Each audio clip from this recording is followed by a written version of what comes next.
Oh, yes. More like, oh, no, no, no, no, no. Warner Brothers are actually going here, folks. They are doing the equivalent of saying, sorry, miss, the dog ain't my homework when it comes to the poor box office returns for Birds of Prey, because they're blaming it on the coronavirus.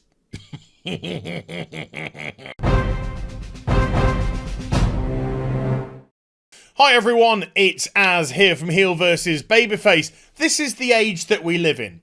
This is the age where people can't take responsibility for their actions. They're all too quick just to blame other people. Oh, this didn't happen for us, so there's something else that's actually at fault, not us. And with Birds of Prey, to me, I think it's pretty obvious why it's not doing particularly well at the box office.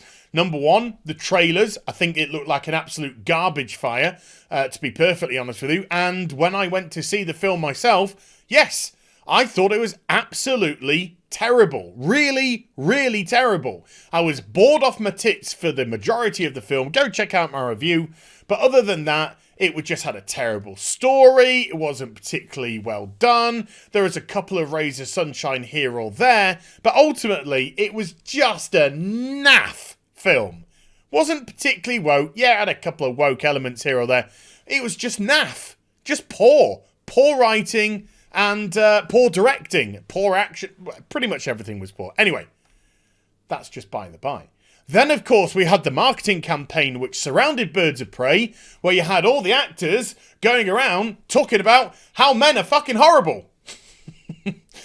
This film's going to take it to the patriarchy. Oh, it's time for men to understand their time is up. Fuck off, Ewan. The writer, this film's about misogyny. It's about toxic masculinity. Why don't you go fuck yourself, Christina? So the marketing behind the film was hot garbage. It was basically telling their target audience that we're either you turn up, we're going to lecture you, or don't bother turning up. Because we don't need no man. But actually, we kind of need your money quite a lot. But Warner Brothers, God bless their hearts, have decided to join this fight as well. And Warner Brothers are saying, actually, do you know why the box office returns aren't that great? It's the coronavirus. Okay, all right. There's a couple of really massive problems with that, Warner Brothers. The first one is the fact that it's actually the domestic box office that is doing very poorly indeed. Projections were between 50 to 55 million. Warner Brothers' personal projections were 45 million, and we know that they're lowballing just in case. But the actual was 33 million. Massively, massively underperforming domestically in the US, where the coronavirus isn't in effect. But that's not the biggie. The biggie is Birds of Prey doesn't have a release window for China. It's not as if they shut down the cinemas and people couldn't go down to the cinemas to watch Birds of Prey. It didn't actually have a release window in China. Neither did Suicide Squad. They never made it to China. They didn't pass their censorship. So they weren't going to show. Joker, by the way, a film which has done over $1 billion, didn't release in China. So, how exactly is the coronavirus to blame for the poor box office here? It's kind of looking a wee bit thin, Warner Brothers. I just want to go through this article from the Mail, because it's pretty bad. Just in as much as they can't get facts right here, never mind. Warner Brothers has blamed China's coronavirus for the box office failure of Margot Robbie's latest film, Birds of Prey. The DC comic movie, which is a sequel to Suicide Squad... No, it's not. It's a spin-off from Suicide Squad. Never mind.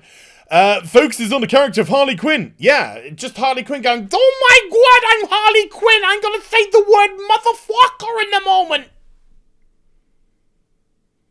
Okay, now I'm going to do the same thing for 90 minutes. That's basically Birds of Prey. With a production budget of 84.5 million, no, it's got a production budget of 97 million. You're a newspaper for never mind.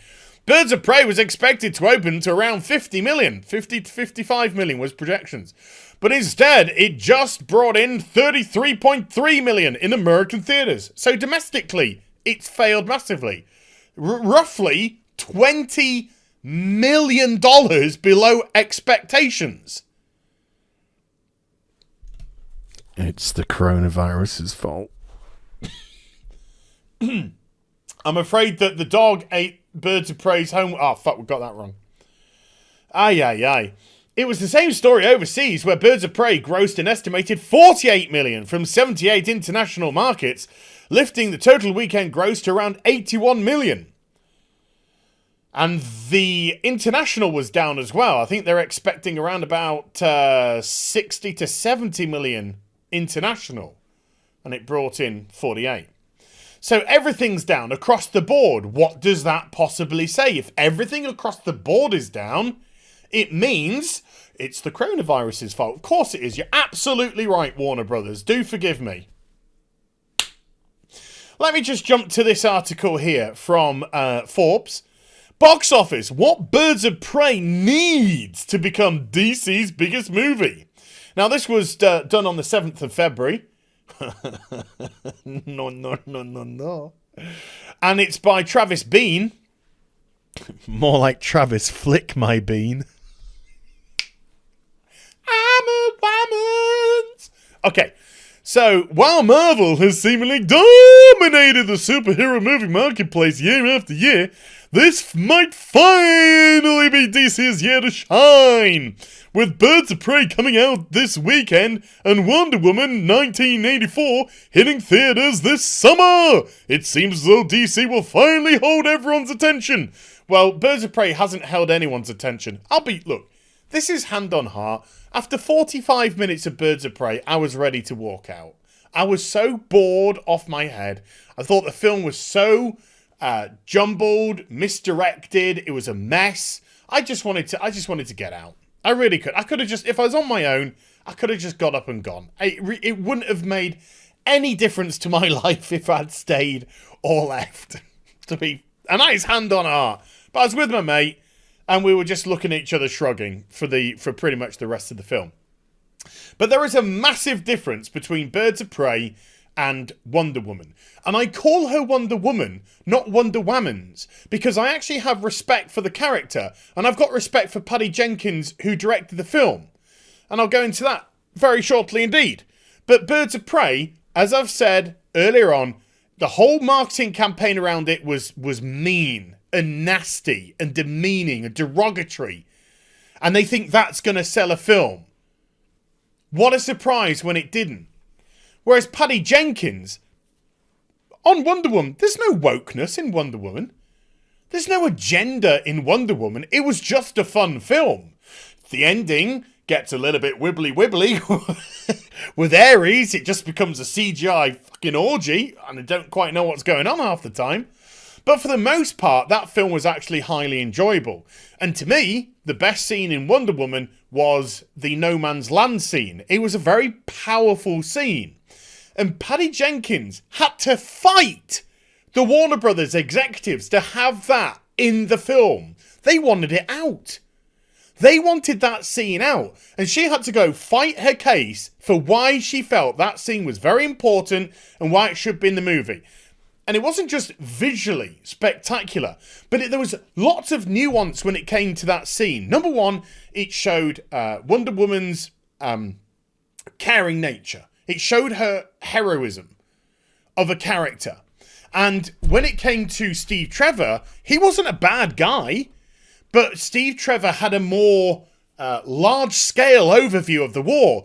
We can't get bogged down here. I mean, literally, it's no man's land. We got to move off to do this so ultimately it will do a thing. So he's got a bigger picture, but Diana is seeing the immediate as well, which makes a hero. Because they see the right now that needs to be done, as well as the bigger picture. Whereas Steve Trevor was kind of like the ends justify the means. Kind of. But at the same time, his heart was still in the right place. So there's complexity here. And then she goes onto No Man's Land. She crosses it. She's got the full garb on. She's looking like a boss. And then you've got the slow-mo with the bullets, and she's deflecting them, and she's realizing, oh, I can see these easy. And then she pushes, and the soldiers are just like, oh, no. But then Steve realizes, holy shit, she's pushing. She's drawing all of their fight. Let's go. So he takes his small squad over, and then they move on, and then the Brits are like looking over like, holy cow, we're actually getting in here. Come on, guys. Now everyone's getting over. And it was a big, powerful scene. And it was well written, and it was well directed, and the music score just sent everything into overdrive. Great scene. Oh my god, I got a fucking hyena called Bruce. Oh, it's so squammy. Fuck. Versus that. Holy shit buckets. So, yeah, nice try, Warner Brothers. Nice try. But I don't even think Forbes as well. I don't even think that she's going to hit the top 10. Birds of Prey is going to hit top 10. It needs to hit 300 million domestically to even be in with a shout. And it's done 33 million on its first weekend. It's going to struggle to get anywhere close to that, I think. But hey, when in doubt, just absolve yourself of all blame and put it on the coronavirus, even though you don't have a release window for China, and it's your domestic box office, which is also massively down. Current day, people, we can't take responsibility for our failings. It must be something else. Hopefully a white man. Or just something along those lines. Hope you enjoyed the vid. If you did, do give it a thumbs up, and also subscribe to the channel, follow me on social media and Twitch for live streaming links. They're in the description box down below, and I'll be back with some more stuff very soon. You take care. Bye for now.